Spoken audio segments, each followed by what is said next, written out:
예, 오늘 1부는 민주당으로 갑니다. 김건희 특검에서는 어제 3명의 주요 인물을 모두 소환해서 조사했죠. 김건희 여사, 김혜성 집사, 건진 법사, 이른바 3사가 모두 소환이 된 건데 대질신문 계획은 애초에 없었다고 합니다만 설사 있었다 하더라도 김건희 씨가 묵비권을 행사했기 때문에 대질신문이 이루어지지는 못했을 겁니다. 그런가 하면 내란 특검에서는 계엄 전 북으로 날려보낸 비밀 드론에 대한 새로운 사실들이 더 추가로 밝혀지고 있는데요. 특검과 관련된 이모저모 그리고 정치 현안까지 민주당 김병주 최고위원과 함께 짚어보겠습니다.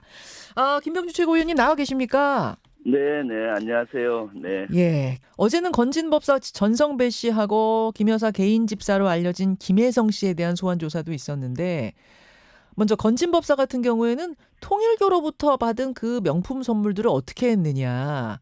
진짜로 잃어버린 게 맞느냐. 진짜로 김건희 씨한테 전달 안 한 게 맞느냐. 이 부분에 답을 듣는 게 핵심인 거죠.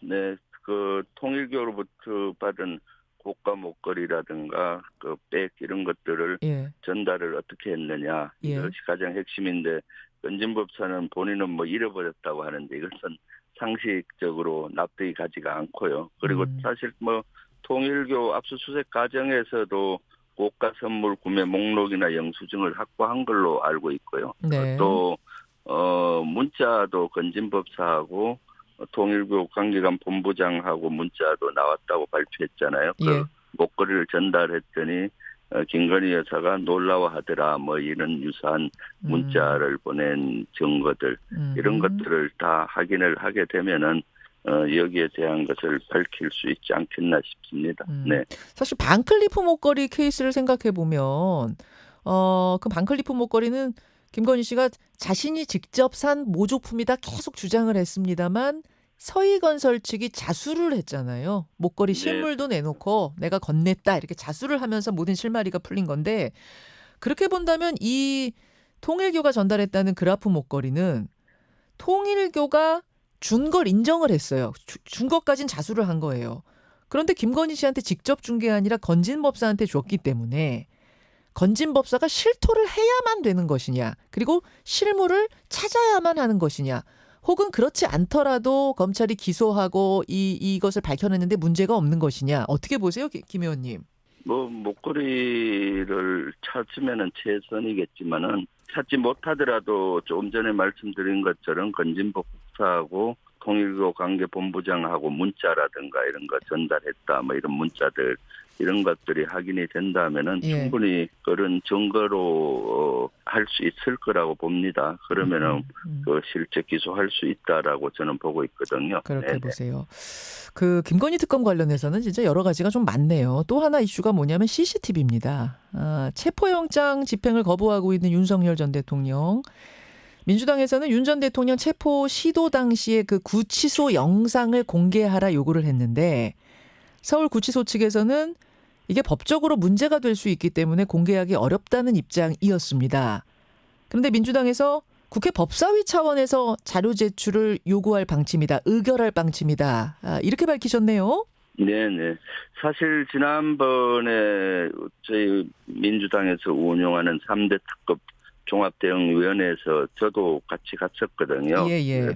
가서 그때 CCTV, 그러니까 윤석열 체포영장 집행 과정에서 제대로 이루어지지 않았는데 그 당시 CCTV를 공개해서 저희들이 열람을 볼 수 있게 요구를 했었는데 그 당시 구치소장 같은 경우는 개인정보보호법을 들어서 거절을 했습니다. 그래서 아쉽게도 방문을 했는데 못 봤는데 방법은 보니까 법사위에서 의결을 하면은 정식으로 이것을 받아볼 수가 있더라고요. 그렇죠. 그래서 다음 법사위가 열리면은 여기에 대해서 CCTV 영상을 자료 요구를 할 예정입니다. 그러면은 그걸 거기서 받아서 법사위에서 그것을 열람이나 또는 볼 수 있지 않나 그렇게 보고 있습니다. 예. 그러니까 법사위가 가진 자료 제출 요구권이 의결되면 법적 근거가 마련이 되는 거니까 서울구치소 측에서도 뭐 바로 자료를 내줄 수 있을 것이다. 이렇게 보고 계시는 거예요. 네네, 그렇습니다. 네. 그럴 경우에는 네네. 말씀하십시오. 그때 제가 구치소 가서 주장했던 것이 예. 정보 공개에 관계된 법도 있잖아요. 그 중대 범죄자들, 성폭력범이라든가 마약범 또는 실제 외환죄나 내란죄에 해당되는 사람은 정보 공개를 할 수 있는 법이 있었거든요. 예. 그걸로 봤을 때 사실 CCTV도 공개할 수 있다고 유권을 해석이 되더라고요. 왜냐하면은 그냥 윤석열이가 구치소 안에 있는 장면은 그냥 개인정보보호법에 해당될 수 있는데 예. 이때는 체포영장을 집행하는 과정은 공무집행 과정이잖아요. 그것은 충분히 공개할 수 있을 것이다라고 저도 구치소장한테도 주장하고 했는데 그때 유감스럽게도 공개를 안 했었거든요. 그렇기 때문에 법사위에서 이제 자료 요구를 하면은 그것은 당연히 공개를 해야 되는 거고 지금 국민들은 사실 거기에 대해서 되게 의문을 갖고 있잖아요. 사실 정상적인 영장 집행도 제대로 안 되면은 법치가 살아 있을 수가 없지 않습니까? 그것도 일국의 대통령까지 했던 사람이 그러한 형태를 보이는 것에서 분노하기 때문에 그 진실을 정확히 알고 싶어 하기 때문에 저희가 이런 걸 추진하는 겁니다. 예. 네네. 그 자료가 확보가 되면은 국회 법사위에서 공개적으로 재생을, 그러니까 공개 플레이를 좀 하실 생각이세요? 그것은 뭐 법사위에서 판단할 문제고요. 네, 그것은 좀 두고 봐야 될 것입니다. 개인적으로는 공개해야 된다고 저는 봐요. 그것은 정당한 공무 집행이었기 때문에 그 과정에서 어떻게 거부했는지 이런 것들을 국민들이 알고 싶어 하잖아요. 그래서 국민의 알 권리를 위해서도 하고 법치가 살아있음을 알리기 위해서도 정확히 해야 된다고 봅니다. 네. 자료를 받더라도 왜 이제 상임위원들, 그러니까 국회의원들만 비공개로 보는 경우가 있지 않습니까? 사실관계 확인을 위해서. 이 네. 경우에는 국민들도 보실 수 있도록 공개하는 게 맞다라는 말씀이세요. 개인적으로는. 네, 그렇습니다. 예. 민주당 의원들 다수가 좀 비슷한 생각을 하고 계십니까? 네, 그렇습니다. 예. 그렇게 생각하고 있고요. 국민께 공개가 안 된다면은 법사위원들만이라도 비공개로 보고 그것을 국민들께 정확히 브리핑하는 것이 차선이겠죠. 네. 그러나 최선은 국민들도 보시도록 하는 걸 지금 추진하고 있다. 네. 여기에 대해서 이제 윤석열 전 대통령 측 김계리 변호사는 우리도 구치소에다가 CCTV 자료를 요청했다. 하지만 이건 체포 시도 당시에 불법 행위가 있었는지 없었는지 파악해가지고 법적 대응하기 위한 차원에서 추진하는 거지. 이거를 대중에게 공개하는 건 있을 수 없는 일이다. 이건 망신 주려고 작정한 거다. 강하게 비판하고 있습니다. 어떻게 보십니까? 그러니까요. 이것은 조금 전에도 말씀드렸지만은 정상적인 특검에서의 체포영장 집행, 공무 집행 과정에서 조직적으로 그걸 거부하고 거절하고 방해한 거 아니겠습니까? 그러니까 공무 집행하는 단계에 있는 그 과정만 공개하는 것은 저는 합당하다고 보고요. 김계리 그쪽 변호사 측에서 얘기도 이거 CCTV 공개를 요구를 했기 때문에 이유는 다르겠지만은 CCTV 영상 공개는 또 논란이 서로 있기 때문에 정확히 국민께 공개하는 것이 맞다고 보여집니다. 그래서 다시는 이렇게 법치주의를 어기는 이런 사례가 없게 법치가 살아있음을 바로 세워야 되지 않겠습니까? 지금 CCTV 자료를 달라라는 것까지는 양쪽이 다 똑같은데 김계리 변호사 측에서는 이것은 대중에게 공개할 건 아니다. 우리만 보고 확인하겠다는 것이고 민주당 측에서는 대중에게 국민들도 보도록 공개를 해야 된다. 이 지점에서 지금 갈리고 있는 모양새인데요. 아무튼 민주당에서는 대중에게 국민들께 공개하겠다. 이런 입장이라는 거. 알겠습니다. 지금 김건희 특검과 관련된 이야기 한참 나눴는데 3대 특검 수사 내용 가운데 김병주 의원이 개인적으로 가장 주목하고 있는 부분을 꼽으라면 어떤 걸까요? 저는 내란 특검에서 이루어지는 현재 수사 과정 중에서 특히 외환죄에 해당되는 무인기를 북한에 보내서 북한의 도발을 유도하고 비상계엄의 대의 명분을 삼으려고 했다. 전쟁 유발 또는 국지전을 유발하게 했다. 이 부분에 대해서 명명백백히 밝혀져야 된다고 봅니다. 이것은 사실 내란이 일어난 12.3 내란의 배경과 전모가 밝혀질 수 있는 그런 것이고요. 예. 또 만약에 사실은 국민의 안전과 국가의 안전을 지켜야 하는 대통령과 국방부 장관이 오히려 국민의 안전을 해치는 전쟁이나 국지전을 유발을 해서 본인들의 정권 연장에 도구로 썼다면은 이것이야말로 천인공노할 일이 아니겠습니까? 그래서 이 부분은 명명백백히 더욱 밝혀야 되고 지금 내란 특검에서 여기에 대해서 수사를 속도감 있게 하고 있다고 보고 있습니다. 그 12.3 비상계엄을 앞두고 우리 군이 모두 10차례에 걸쳐서 무인기, 즉 드론을 북한에 보냈다. 그게 한 18대가 된다라는 내부 증언이 나왔어요. 그 과정에서 김명수 합참의장은 패싱이 됐다. 다시 말해서 합참의장 모르게 합참의장한테 보고가 안 된 채 이 드론이 날아갔다는 건데 이게 가능한가요? 사실은 들으면서도 18대의 드론을 10차례에 걸쳐서 북한으로 띄워보내는데 합참의장이 모른다? 이게 가능합니까, 의원님? 그거 거의 불가능하죠. 제가 봤을 때 10차례 정도 보냈다고 하고 18대 보냈다 하지 않습니까? 예. 사실 공식적으로 제가 여러 가지 제보에 확인해서 공개했던 거는 4차례, 최소 4차례 9대까지는 공개했는데 보니까 더 많이 보냈잖아요. 예. 네. 이 정도면은 군 지휘부 합참의장도 다 알았을 것이고 또 안보실이라든가 전부 알았을 걸로 저는 보이는데 그럼에도 불구하고 합참의장을 자꾸 패싱하려고 했던 정황들은 나오고 있는 것 같아요. 그러니까 합참의장이 정식적으로 보고를 못 받았을 수는 있어도 예. 우회적으로 합참의장은 여러 가지 계통의 보고 라인이 있거든요. 예. 네. 지휘보고 라인도 있고 사항보고, 참모보고 라인 또는 기무사, 방첩사 통한 보고 라인들이 있기 때문에 본인은 저는 알았을 거라고 보고 있습니다. 만약에 몰랐다면은 그것이 오히려 더 무능한 것이고요. 네네. 이 이야기를 들으니까 그럼 두 가지가 궁금해지는데 일단 왜 합참의장은 패싱하려고 했을까? 왜 합참의장한테는 보고를 안 한 채 이 드론을 날렸을까? 이거 하나 하고 두 번째 보고를 안 했음에도 불구하고 어떻게 하다 보면 지금 알았을 거다라고 예상하시잖아요. 그럼 합참의장은 왜 브레이크를 걸지 않았을까? 왜 나한테 보고 안 하냐라고 문제 제기하지 않았을까? 이 두 가지가 궁금하네요.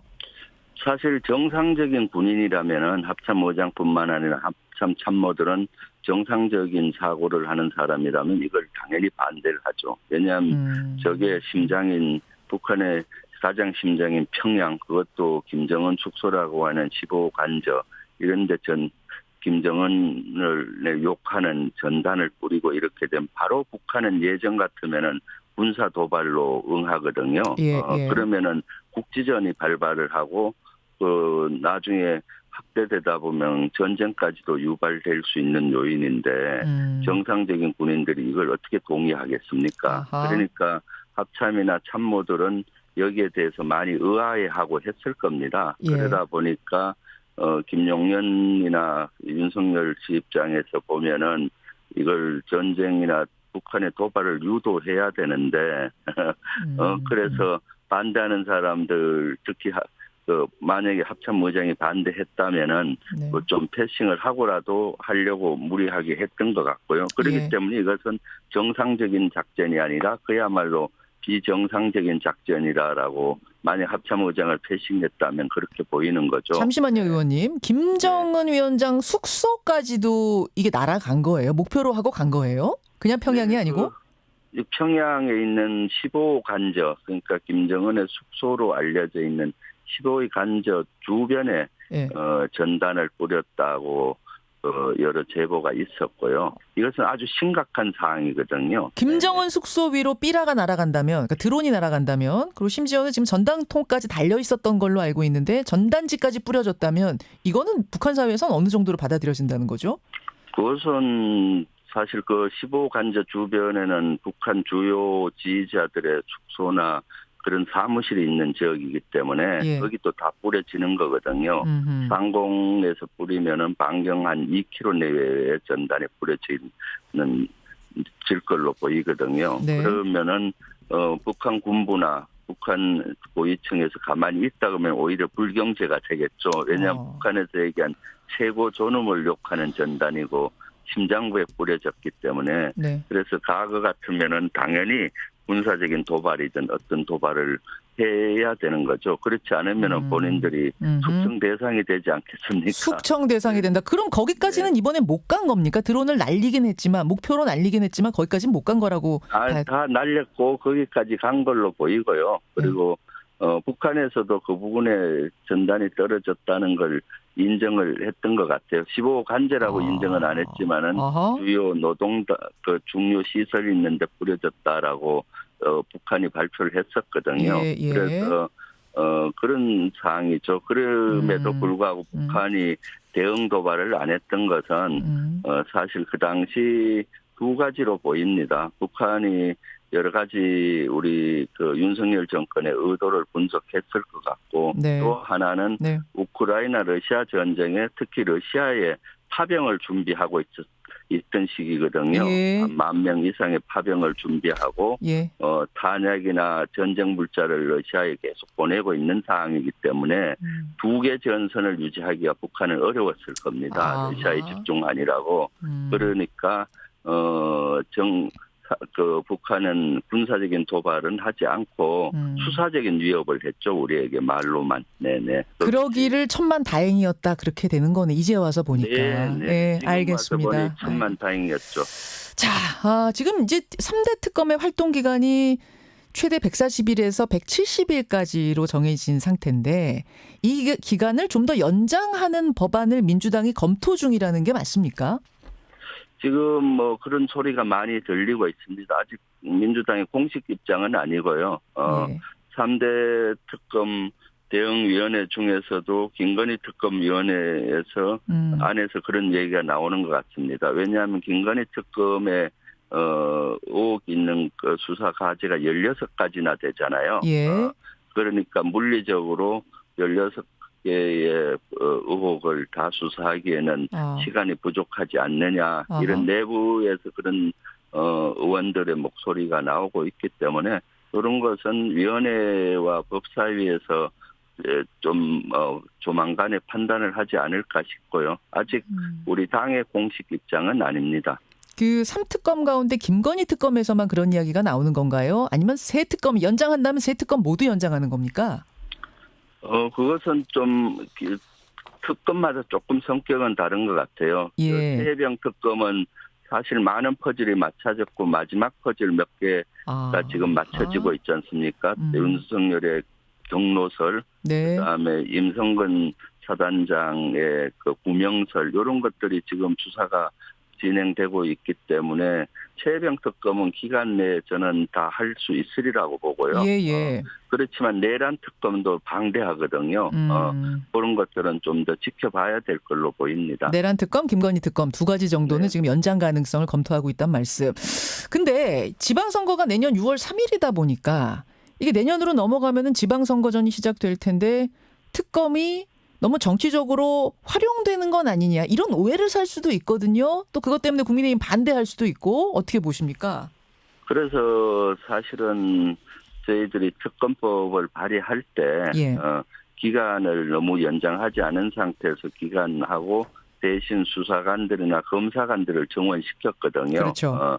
그래서 그 기간 내에 했으면은 최선인데 사실은 지금 김건희 특검도 16개 의혹 중에 지금 한 두세 가지가 집중 수사가 되고 있고 나머지는 아직 수사를 못하고 있지 않습니까? 그래서 어쨌거나 이 3대 특검은 국민이 원하는 의혹 이런 것들을 말끔히 수사로 풀어야 되는 과정이 더 우선인 것 같아요. 그것은 사항을 좀 더 지켜봐야 될 것 같습니다. 지금 뭐 단정하기에는 좀 이르고요. 지금 나름 3대 특검 다 열심히 속도감 있게 수사를 하고 있다고는 보고 있거든요. 알겠습니다. 민주당 김병주 최고위원 만나고 있습니다. 그 정치 현안 이야기인데 어제 리얼미터의 정례 여론조사가 발표가 됐습니다. 에너지경제신문 의뢰로 8월 11일에서 14일까지 무선 ARS 방식으로 조사한 건데요. 뭐 자세한 내용은 중앙선거 여론조사 심의위원회 홈페이지에 있고요. 2주 연속으로 대통령 지지율이 꽤 큰 폭 하락을 했습니다. 2주 만에 12%포인트 하락이니까 이게 참 뭐 작지 않은 숫자인데 분석해 놓은 걸 보니까 지난주에는 온건 보수층이 빠져나간 거고 이번 주에는 수도권의 중도층이 빠져나갔다 이런 분석이 나오더라고요. 당에서도 분석을 좀 하셨을 것 같은데 이 이유 주된 원인 어떻게 보십니까? 일단 여론조사가 좀 떨어지고 있는 거에 대해서 원인을 찾기보다는 저희 당에서는 겸허히 일단 받아들여야 된다는 분위기고요. 예. 우리가 해야 되는 개혁 입법이라든가 민생 법안 이런 거를 차곡차곡 해가고 특히 다음 주에 있는 한일 한미 정상회담 이런 것들을 당 차원에서 차곡차곡 준비를 하고 지원을 해 간다면은 다시 국민들로부터 지지도를 또 좋게 받지 않겠나라고 생각을 합니다. 조국 전 대표 사면이 가장 큰 영향을 미쳤을 거라는 분석이 나오는 건 알고 계실 거예요. 이 조 전 대표 6월 선거 출마를 어제 공식적으로 발표를 했습니다. 인터뷰를 통해서.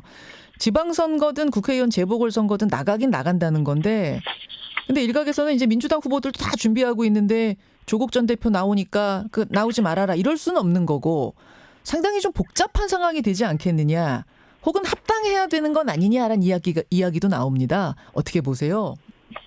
어저께 조국 전 대표가 유튜브에 가서 그런 얘기를 하는 걸 저도 들었거든요. 예. 내년 6월에 그 심판을 한번 받겠다 국민에.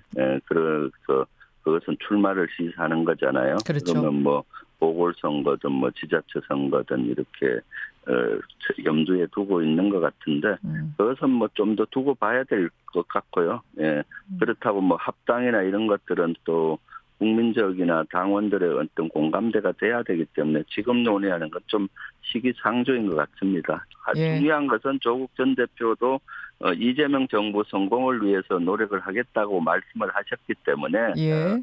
그런 계로 가지 않겠나라고 기대도 해봅니다. 네. 합당 이야기는 시기상조다. 아직은 그 분위기 아니다. 이야기할 분위기 아니다. 그런 말씀이세요. 네, 그렇습니다. 알겠습니다. 1분 남았는데 의원님. 네. 그 정청래 대표하고 송원석 비대위원장하고 굉장히 냉랭합니다. 어제도 그러시더라고요. 이 두 분 계속 이렇게 안 바라보고 악수 안 하시는 건지 이거 어떻게 해야 됩니까? 정청래 대표께서 얘기했듯이 지금 국민의힘 같은 경우는 계속 내란 동조 정당의 모습을 보이고 있지 않습니까? 특히 전당대회에서도 특정 일부 후보들은 윤석열을 아직도 옹호하고 또 내란을 옹호하고 있기 때문에 사실 내란 옹호하는 정당의 어떤 비대위원장이나 나중에 대표를 인정할 수 있겠느냐라는 그런 입장이신 것 같고요. 네, 저도 그렇기 때문에 내란 문제는 진짜 역사의 주문을만 심판을 해야 된다라고 보기 때문에 그런 게로 봐주시면 될 것 같습니다. 알겠습니다. 여기까지 오늘 말씀 듣죠. 김병주 최고위원님 고맙습니다. 네, 감사합니다. 민주당 김병주 최고위원이었습니다. 김현정의 뉴스쇼는 시청자 여러분의 참여를 기다립니다. 구독과 좋아요, 댓글 잊지 않으셨죠?